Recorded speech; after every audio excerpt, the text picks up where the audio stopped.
right, so we are talking about the future of food. So for the first question for the panelists, I want you to all close your eyes, and even the audience, let's all close our eyes for a second.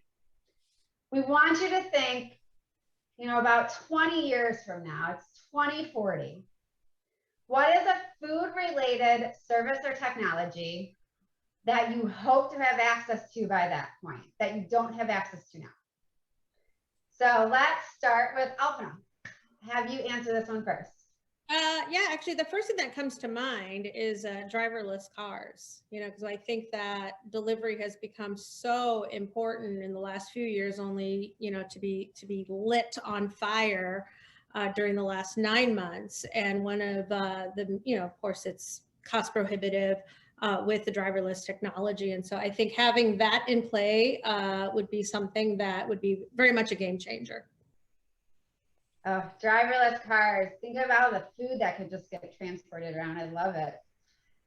All right, Linda, you're up next. What did you imagine in 2040? And I think you're on mute. Sorry about that. One thing that we're working on is basically this concept that came out of the pandemic is being able to access food wherever we are. Where we work has changed, where we learn has changed. And so really being able to access food anywhere, anytime, all our favorites, but also to democratize the food system so that's available to all populations in all neighborhoods. That's my wish for 2040.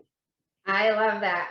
We asked a lot of the audience questions that they submitted ahead of time, and a lot were around sustainability. How do we feed the population? So definitely some food challenges to solve in the next couple of years. Yep.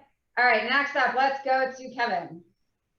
Well, I think the best restaurateurs are like CIA agents often. We try to learn as much about our guests before they walk in the door. And I think if we had personalized nutritional data on all of our guests before they came in the restaurant, I think a lot of people know the food that they like, but they don't necessarily know the food that likes them. So I recently wore a glucose monitor for 30 days, and I learned a lot about how that spiked my glucose and how I slept better or slept worse based on what I was eating. And if people, when they walked into a restaurant, if we kind of knew how they operated from a genetic standpoint, I think we could actually give even better restaurant experiences. I love that. Personalized nutrition, personalized options, menus, amazing. And Matt, what do you have in 2040? On behalf of the Curd Dr. Pepper Corporation, thank you all for selecting coffee and having that be the #1 thing you usually. My answer is similar to what Kevin was saying, thinking about the nanotechnology of food. It's easy to make generalizations. Oh, this is good for me, or this is bad for me. And in certain populations, that is true.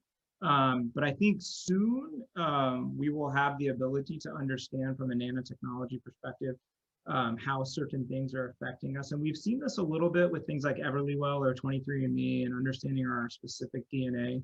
And I know a lot of what Kevin is working on with his Beyond facility in Chicago is working towards that. But just understanding how each and everything that we as humans put into our body affects our specific body.